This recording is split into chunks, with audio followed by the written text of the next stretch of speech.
is a presentation of cluster business ecosystems.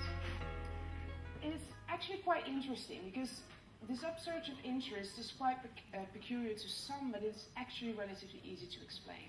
Because clusters are a sure way to improve competitiveness, at least that's the theory. So if you cluster, you will be more innovative and it will be easier to actually create business and create more products and stuff like that. It's not all roses, unfortunately, because not everyone is that successful at operationalizing the cluster concept. So, what exactly is the deal?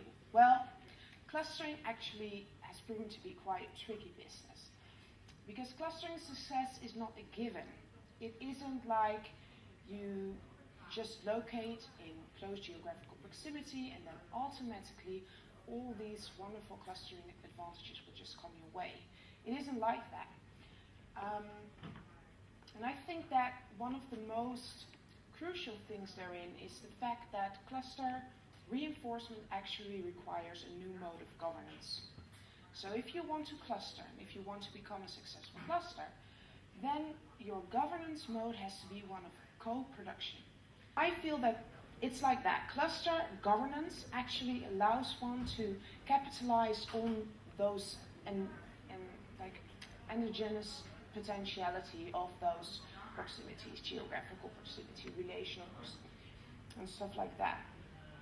But of course, if you think of cluster governance like that, it's sort of like the cluster software in a way. It's like certain practices, certain things that you have to do to enable a transformation into a cluster ecosystem or a business ecosystem. So I've set out to actually operationalize that cluster governance concept. So how to actually do cluster governance, like what kinds of criticalities should you consider when trying to be the cook and to try to create great cuisine. And I think that first and foremost, a very critical ingredient is leadership. And I think that everyone agrees about that. Like, leaders are very important when it comes to cluster reinforcement. But the question is, what kind of leadership are we talking about? And I personally am talking about, I think, something else than most other people. I don't believe in this heroic, like, follow the leader kind of leadership. I personally think that leadership is more like an organic, like a tactical capacity. So not a person, but a capacity, a competence. And I personally believe that a competence actually lies within or is embedded in certain type of people. And I call those people civic entrepreneurs. Those civic entrepreneurs don't just round up the usual suspects. Beware of agenda hijacking tendencies and locate those civic entrepreneurs. I think that whenever you are preparing like some sort of strategic deliberation process or anything like that, locate those civic entrepreneurs. And how to locate them? Well, you ask the cluster. So you rally the cluster stakeholders and ask them.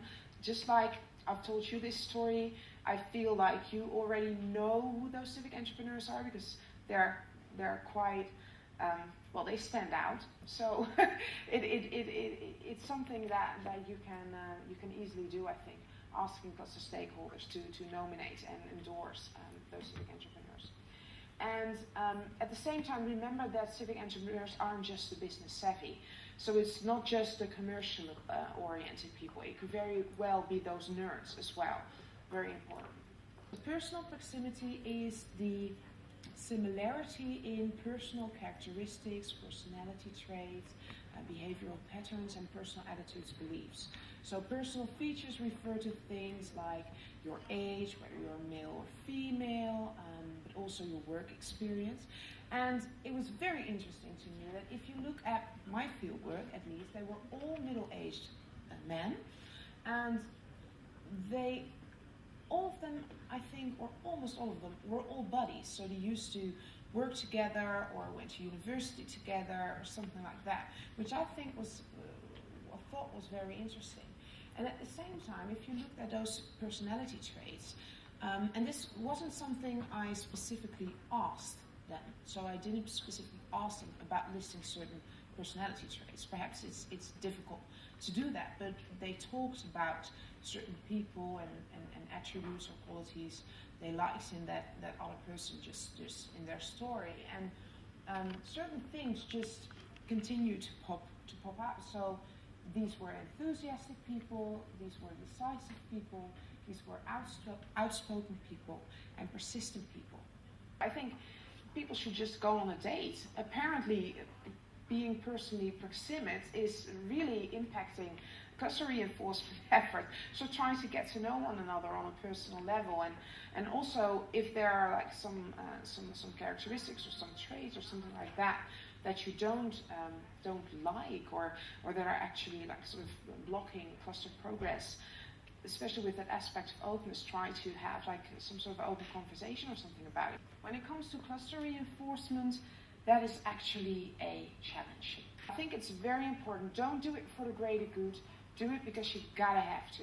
You gotta have to. It must be like an absolute necessity and an absolute must-have to engage in a cluster effort. If it's not, then you won't make it when the going gets tough. So you might as well better quit.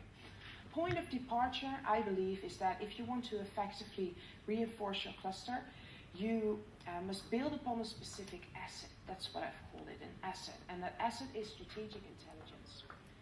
So, strategic intelligence is it's a substantive capability. So it is like a competence. It isn't something you know, it's something you understand. And at the same time, it is dispositional. So strategic intelligence is actually something that reveals itself and is created out of practice. So it builds upon practical experiences and hunches and insight and stuff like that. And I believe that what being strategically intelligent actually entails is that you are able to see a cluster for what it really is. So it's positive sides, it's negative sides, it's opportunities, it's threats, and in the end you can actually sort of diagnose a cluster's health. So are there any obstacles, or are there any constraints or inefficiencies that we might think of that are actually barricading cluster progress? And in the end you get sort of like a cluster credo, like this is what we could do. It's sort of like a mission statement.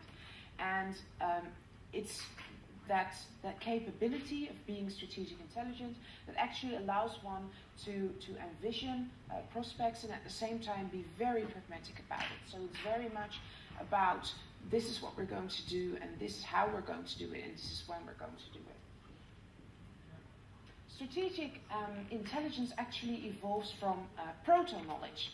And proto-knowledge are like all those snippets of information. So it could be a report, it could be a magazine, it could be a tweet, it could be, at the same time, it could be a prediction or a hunch or something you heard on the street or all kinds of stuff. So all these little snippets of information, this proto-knowledge.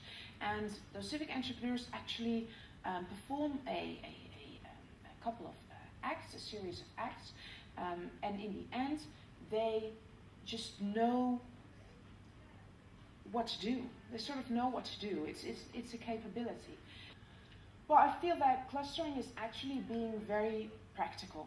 It's about locating those civic entrepreneurs, and their day-to-day business is clustering, and just try to listen to what they say and try to incorporate their insights in your day-to-day business. And it's all very, very, I don't know, like pragmatic and opportunistic. It's not like with these great visions or roadmaps or stuff like that. It's very much about what can you do right now. So, of course, if those civic entrepreneurs are the ones that are strategically intelligent, then the next issue is how to disseminate that knowledge, how to actually make sure that all those other cluster stakeholders know what to do and know where to go from. And I've labeled that process institutional learning. And institutional learning is a means to, in both formal and informal settings, generate and build awareness and determine beneficiary adjustments forge commitment to action.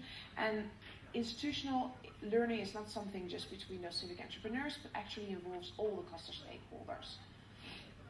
And it's very important to mention here that the idea isn't about achieving like a similar level of understanding as the civic entrepreneurs have. It's about acquiring synergy knowledge.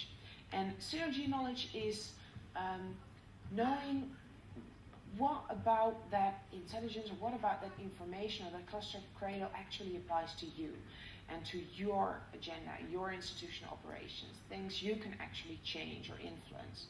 And this is something that those civic entrepreneurs actually help them with. So they help them discover what is it that I personally can do to try to embed that strategic intelligence in actual policy actions. And they help those cluster stakeholders by performing some framing tasks.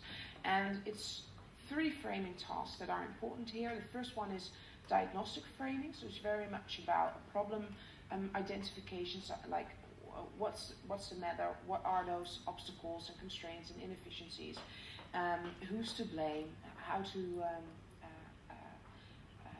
what exactly is like the causality of it all. And then you have a prognostic framing, and prognostic framing is very much action-oriented. It's about coming up with a solution, a proposed solution to the problem, a plan of attack, and strategies for carrying out the plan. And the final one, I think, is very important as well, is about motivational framing. And motivational framing very much links back to that idea of cluster identity. So you have to try to come up with some sort of call of arms or something that motivates those cluster stakeholders to actually try to take some action and change, especially some of the more difficult things that strategic intelligence often and synergy knowledge often signify. Institutional entrepreneurship is very much about make it simple, make it work. So just try to find those opportunities or those windows of opportunities or a crisis or those moments in time that you think this is my chance, this is my opportunity, and this is my time to actually try to implement that institutional change. I feel that many times government officials still sort of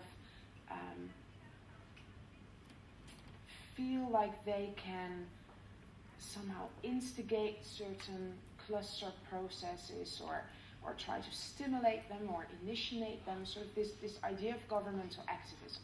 And I know they mean well, but at the same time I think that that's very dangerous. I think that good governance is about swift, accurate and timely policy responses. So not so much about building a campus or an incubator or having like the king visit like every 2 months or something like that. And then the final issue is strategic coupling, because of course a cluster isn't just a cluster. A cluster is a part of a global production network, and to innovate one actually has to nurture and establish external learning linkages. I think it's essential to know your global production network and to search not so much for local or regional specialization. So it's not so much about biotechnology in Amersfoort, it's about being internationally competitive. So it's about finding your niche in a global, from a global perspective even. And adapt. Don't forget, cluster mapping isn't something you do like every, 10 years or something, or 5 years. It's something you should do continuously. And those civic entrepreneurs can actually help you do that because it's their day-to-day business. And finally, we are all cluster marketeers. I don't think that marketing should just be one like governmental agency or a consultancy or something like that. I think that all of us should be cluster marketeers, even people living in your city. That's it. Thank you.